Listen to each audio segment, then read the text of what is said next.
Big time. And that topic is learned helplessness.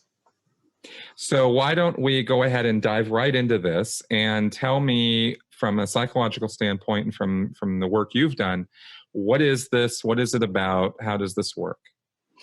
So this is an idea from Martin Seligman, and this was based on some conditioning studies that he did with animals, which are always hard for me to watch or to even know about. But it has gleaned some interesting information about learned helplessness. And notice also that the term is learned helplessness. It's not that you're born feeling that way. You're conditioned to have that kind of response based on certain stimuli or the threat of certain stimuli. So what happens very often is that people will, especially people who have been through a traumatic event or people who have tried to succeed over and over again and it hasn't worked, they've failed time and time again. It can be something just in their own lives, or it could be that they're in an environment where whenever they do something, they're yelled at, no matter what it is, or whenever they do anything to exercise any kind of independent thought or independent action, there is a strict consequence. So after a while, we can talk a little bit about how this happens. There is sort of the what's the point idea that comes into your head.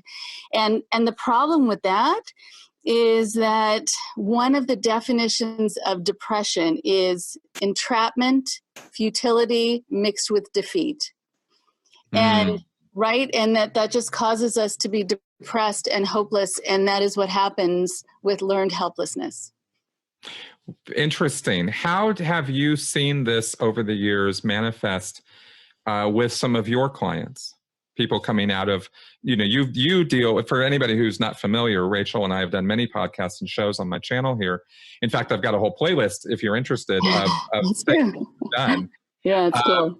And you have specialized, you have done a lot of work over the last few decades with cult survivors and with survivors of narcissistic abusive relationships. How do you see this manifest and how do you approach it when you start suspecting this is what's going on or you see signs of this? It's a great question. You see it manifesting in so many different ways. The motivation for this kind of feeling can come where you either are going to be physically harmed, or that is what's happened, that you've been hit for doing something or screamed at, or that somehow there's this looming threat that God will know and you'll be punished, sort of these invisible threats sort of over your head, right? And so why take the risk?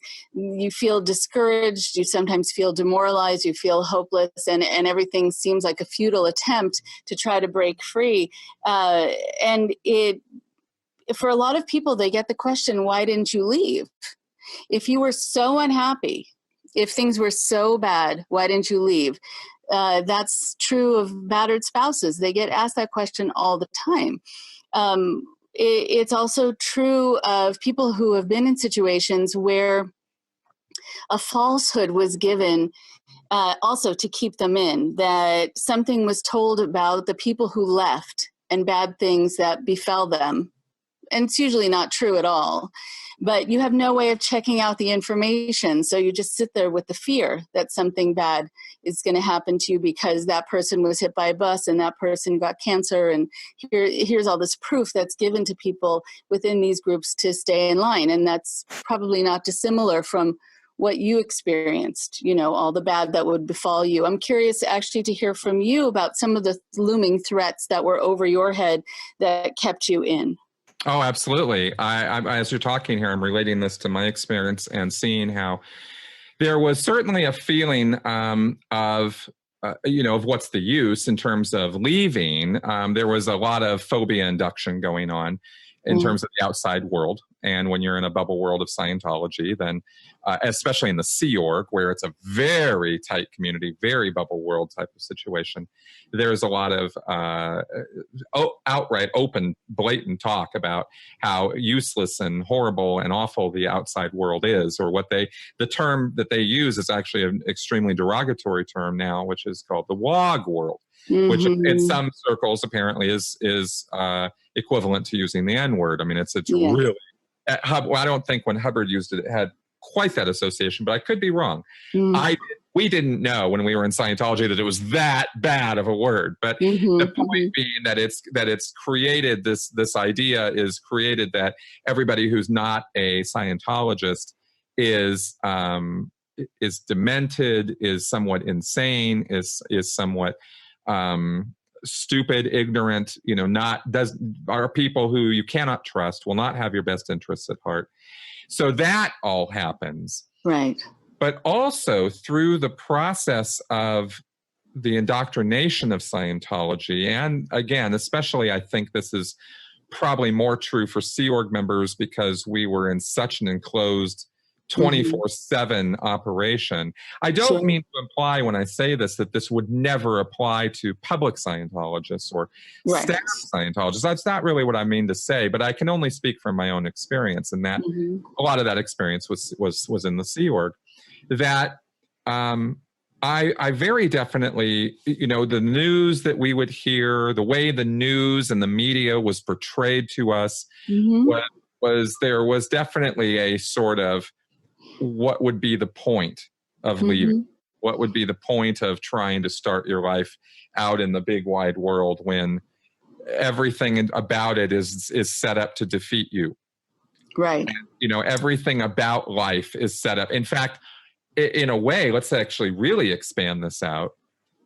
The entire Scientology dogma rests on the fact that you are on a prison planet here on Earth, and that the entire structure of society, ultimately, as you get indoctrinated in Scientology, this becomes your worldview, that everyone, even you, are part of this sort of matrix-like system that has been carefully constructed over millions of years to hold you in its prison-like grasp. And the only route out is to do Scientology. And when Scientology is so painful to you because of the RPF, the long nights, the physical assaults, the mental abuse, you become caught in this trap of, well, I'm stuck here and I can't get out because if I leave, it's going to be a trap.